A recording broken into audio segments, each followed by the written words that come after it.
Bismillahirrahmanirrahim. Assalamualaikum warahmatullahi wabarakatuh. Perkenalkan, nama saya Dergahayu. Nomor NIM 2023900. Program studi Ekonomi Syariah. Asal instansi Sekolah Tinggi Agama Islam An-Nadwah Kuala Tungkal. Adapun tujuan saya membuat video ini adalah untuk memenuhi mata kuliah Metodologi Studi Islam yang diampu oleh Dr. Heru Setiawan, MPDI, dengan materi yang berjudul Urgensi dan Tujuan Studi Islam. Baiklah, dalam video ini kita akan membahas 5 pembahasan, yaitu 1. Pengertian studi Islam. 2. Urgensi studi Islam dan dalam kehidupan. 3. Tujuan studi Islam. 4. Rasa ingin tahu manusia. Dan yang kelima, doktrin kepercayaan agama. Apa sih pengertian dari studi Islam? Studi Islam dapat dinyatakan sebagai usaha mempelajari hal-hal yang berhubungan dengan agama Islam. Definisi studi Islam itu adalah sebagai kajian secara sistematis dan terpadu untuk mengetahui, memahami, dan menganalisis secara mendalam hal-hal yang berkaitan dengan agama Islam, baik yang menyangkut sumber-sumber ajaran Islam, pokok-pokok ajaran Islam, sejarah Islam, maupun realitas pelaksanaannya dalam kehidupan. Menurut Muhaimin, Abdul Mujib, dan Muzakir, mereka menyatakan pendapatnya bahwa studi Islam merupakan usaha sadar dan sistematis untuk mengetahui dan memahami serta membahas secara mendalam tentang seluk-beluk atau hal-hal yang berhubungan dengan agama Islam, baik berhubungan dengan ajaran, sejarah maupun praktek-praktek pelaksanaannya secara nyata dalam kehidupan sehari-hari sepanjang sejarahnya. Jadi, dapat disimpulkan bahwa studi Islam ini adalah ilmu yang mengkaji ataupun mempelajari hal-hal yang berhubungan dengan Islam melalui sejarah, hubungan ataupun ajaran-ajaran, dan dalam prakteknya pelaksanaannya dalam kehidupan kita sehari-hari. Dawam Raharjo yang merujuk kepada Bernard Lewis yang memberikan penegasan bahwa studi atau kajian Islam ini dapat mengungkap keberadaan 3 hal atau 3 aspek yang berbeda, tetapi ketiga ini saling mempunyai keterkaitan dari agama Islam itu sendiri, yaitu ketiga aspek tersebut adalah: yang pertama, Islam sebagai suatu agama atau ajaran atau doktrin, yakni sebagaimana yang tertulis ataupun tergelar di dalam wahyu Allah berupa Al-Quran dan As-Sunnah. Kedua, Islam sebagai teologi atau semisalnya sebagai interpretasi terhadap Al-Quran dan As-Sunnah, baik yang sifatnya tekstual maupun kontekstual. Yang ketiga, Islam sebagai yang telah diwujudkan dalam berbagai bentuk peradaban. Yang kedua, kita membahas urgensi studi Islam dalam kehidupan. Jika kita lihat dari segi tingkatan kebudayaan, agama itu merupakan universal kultural. Salah satu prinsip fungsional menyatakan bahwa segala sesuatu yang tidak berfungsi pasti akan lenyap dengan sendirinya. Karenanya, agama Islam dari dulu hingga sekarang dengan tangguh menyatakan eksistensinya. Hal ini berarti bahwa agama mempunyai dan memerankan sejumlah peran dan fungsinya di masyarakat. Oleh karena itu, studi Islam dituntut untuk membuka dirinya agar studi Islam mampu berkembang dan beradaptasi dengan dunia modern serta menjawab tantangan kehidupan dunia dan mudanya modern. Ada beberapa urgensi Islam dalam kehidupan sehari-hari, yaitu yang pertama, umat Islam saat ini berada dalam kondisi problematik. Artinya, umat Islam pada saat ini berada pada masa yang lemah dalam segala aspek kehidupan sosial budaya, yang mana harus berhadapan dengan dunia modern yang serba praktis dan maju. Oleh karena itu, umat Islam ini tidak boleh terjebak pada romantisme, artinya menyibukkan diri untuk membesar-besarkan kejayaan masa lalu yang terwujud dalam sejarah Islam. Sementara saat ini Islam masih silau menghadapi masa depannya. Oleh karena itu, disinilah pentingnya studi Islam yang dapat mengarahkan dan bertujuan untuk mengadakan usaha-usaha pembaharuan dan pemikiran kembali ajaran-ajaran agama Islam yang merupakan warisan ajaran yang turun-temurun agar mampu beradaptasi dan menjawab tantangan serta tuntutan zaman dan dunia modern dengan tetap berpegang pada sumber ajaran Islam yang murni dan asli, yaitu Al-Quran dan As-Sunnah. Yang kedua, umat Islam dan peradabannya berada dalam suasana problematik. Memang kita lihat pada masa ini, umat manusia ataupun umat Islam itu sedang mengalami problematika di dalam perkembangan zaman. Itu salah satunya dapat kita lihat dalam perkembangan iptek yang telah membuka era baru dalam perkembangan budaya dan peradaban umat manusia. Sehingga dapat dikatakan dunia sebagai suatu sistem yang saling memiliki ketergantungan. Oleh karenanya, umat manusia pun tentunya ia membutuhkan aturan, norma, serta pedoman dan pegangan hidup yang dapat diterima oleh semua bangsa. Umat manusia dalam sejarah peradaban dan kebudayaan telah berhasil menemukan aturan, nilai, norma sebagai pegangan dan pedoman yang berupa agama, filsafat, ilmu pengetahuan, dan teknologi. Islam sebagai agama yang rahmatullahi lil alamin tentunya mempunyai konsep atau ajaran yang bersifat manusiawi dan universal yang dapat menyelamatkan umat manusia dan alam semesta dari kehancurannya. Namun pada kenyataannya, umat Islam ini dalam peradabannya sangat tak berdaya dan juga mengalami problematika dengan budaya dan peradaban manusia di dalam dunia modern.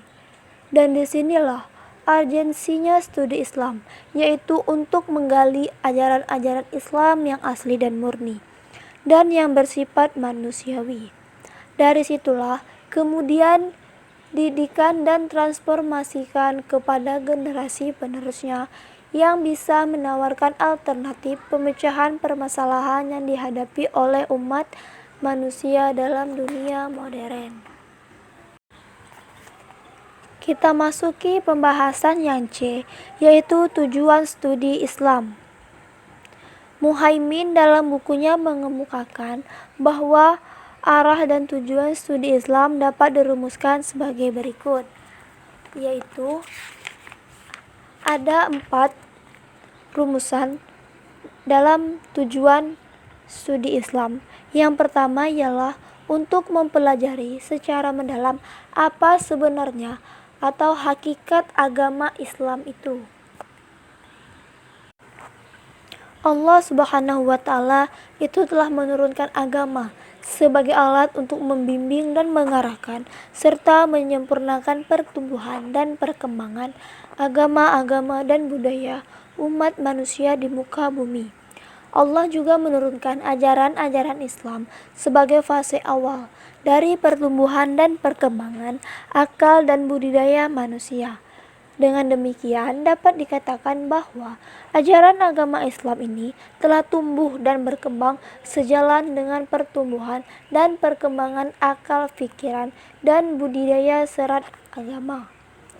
Yang kedua, untuk mempelajari secara mendalam pokok-pokok isi ajaran Islam yang asli dan operasionalisasinya dalam pertumbuhan dan perkembangan budaya dan peradaban Islam sepanjang sejarah. Yang ketiga, untuk mempelajari secara mendalam sumber dasar ajaran agama Islam yang tetap abadi dan dinamis. Yang keempat, untuk mempelajari secara mendalam prinsip-prinsip dan nilai-nilai dasar ajaran agama Islam dan bagaimana membimbing dan mengarahkan serta mengontrol perkembangan budaya dan peradaban manusia pada zaman modern. Kita memasuki poin ke-D, yaitu rasa ingin tahu manusia. Nah, rasa ingin tahu manusia itu begitu besar. Keingintahuannya itu telah ada pada diri manusia sejak dia masih kecil. Apapun yang dilihat, dirasakan, didengar, dan difikirkan membuat dorongan bagi manusia itu sendiri untuk mengetahui dan mempelajari ilmu pengetahuan hingga rasa ingin tahu tersebut mendapatkan jawaban. Ilmu pengetahuan merupakan suatu pengetahuan yang dimiliki oleh seseorang tentang tata cara hidup menjadi lebih baik yang baik dan bertujuan untuk mencapai kebahagiaan dunia dan akhirat. Nah, jika kita berbicara rasa ingin tahu manusia, itu tidak akan pernah sampai habis karena pada dasarnya manusia itu memang tidak pernah puas dengan apa yang ia miliki, dengan apa yang ia ketahui. Dia ingin terus mencari tahu sampai rasa penasarannya itu hilang. Baiklah, kita masuki lagi kepada poin E atau poin yang terakhir, yaitu doktrin kepercayaan agama. Dalam pemikiran kaum Marxis, doktrin agama dianggap sebagai candu masyarakat yang melalaikan manusia.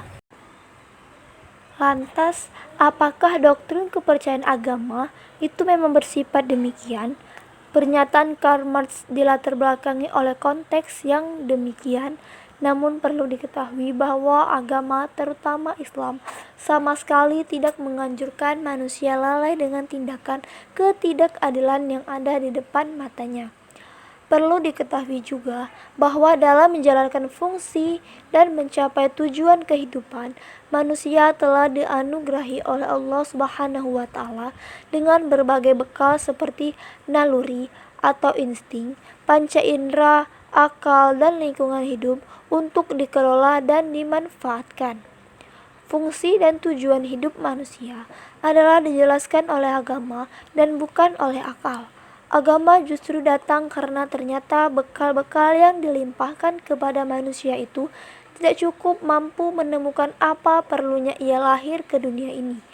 Agama diturunkan untuk mengatur hidup manusia, meluruskan dan mengendalikan akal yang bersifat bebas. Kebebasan akal tanpa kendali bukan saja menyebabkan manusia lupa diri, melainkan juga akan membawa ia ke jurang kesesatan, mengingkari Tuhan, tidak percaya kepada yang gaib, dan berbagai akibat negatif lainnya. Istimewanya, doktrin agama ialah wawasannya lebih luas.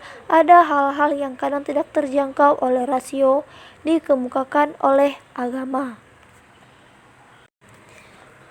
Jadi, studi Islam diharapkan mampu memberikan kita pedoman dan pegangan hidup bagi umat Islam agar tetap menjadi seorang muslim sejati yang hidup dalam mampu menjawab tantangan serta tuntutan zaman di dunia modern maupun era global sekarang.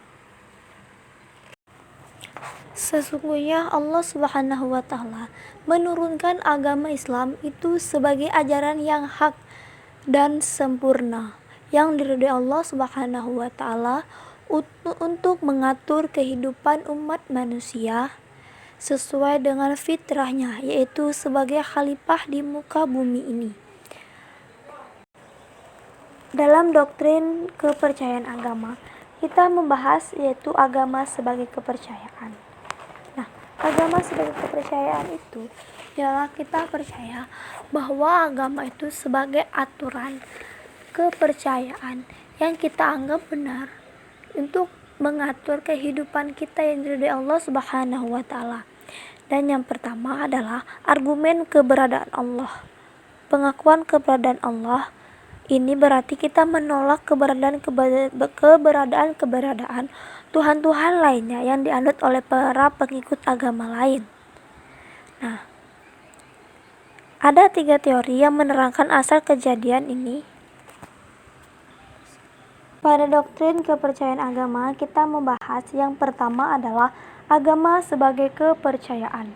Agama sebagai kepercayaan menyinggung keyakinan yang orang pegang mengenai hal-hal seperti Tuhan, kebenaran, atau doktrin kepercayaan. Kepercayaan terhadap agama menekankan, contohnya kesetiaan pada doktrin-doktrin seperti rukun Islam, karma, dharma, atau pesan sinkretis lainnya yang menuntut banyak doktrin. Agama mendasari realitas kehidupan.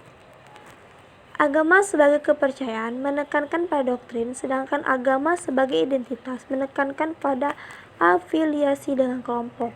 Dalam hal ini, identitas agama dialami sebagai suatu yang berhubungan dengan keluarga, etnisitas, ras, atau kebangsaan. Jadi, orang percaya bahwa identitas agama merupakan sesuatu yang didapatkan setelah proses belajar, berdoa, atau refleksi.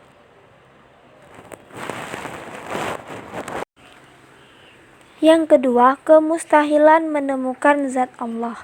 Akal yang merupakan ciri keistimewaan manusia, sekaligus sebagai pembeda antara manusia dan makhluk lainnya, belum bisa digunakan untuk mengetahui persoalan yang tidak dapat diselesaikan oleh akal, yaitu menemukan zat Allah, karena pada hakikatnya manusia berada dalam dimensi yang berbeda dengan Allah. Iman kepada malaikat, kitab, dan rasul Allah. Yang ketiga, malaikat Allah. Malaikat merupakan makhluk Tuhan yang diciptakan dari nur cahaya. Ia adalah makhluk langit yang mengabdi kepada Allah dengan bermacam-macam tugas yang diembannya. Jumlahnya sangatlah banyak, namun yang harus kita imani hanya 10 nama malaikat dan beserta tugas-tugasnya. Keempat, kitab-kitab Allah. Iman kepada kitab Allah adalah wajib dan itu merupakan konsekuensi logis dari pembenaran terhadap adanya Allah. Oleh karena itu, sepantasnya seorang mukmin mengingkari kitab-kitab Allah, yaitu Al-Quran, Injil, Taurat, dan Zabur. Yang terakhir yaitu Rasul Allah. Doktrin Islam mengajarkan agar setiap muslim beriman kepada Rasul yang diutus oleh Allah tanpa membedakan antara satu dan yang lainnya.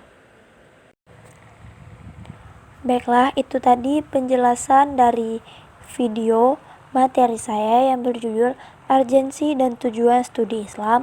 Semoga penjelasan ini dapat bermanfaat bagi kita semua.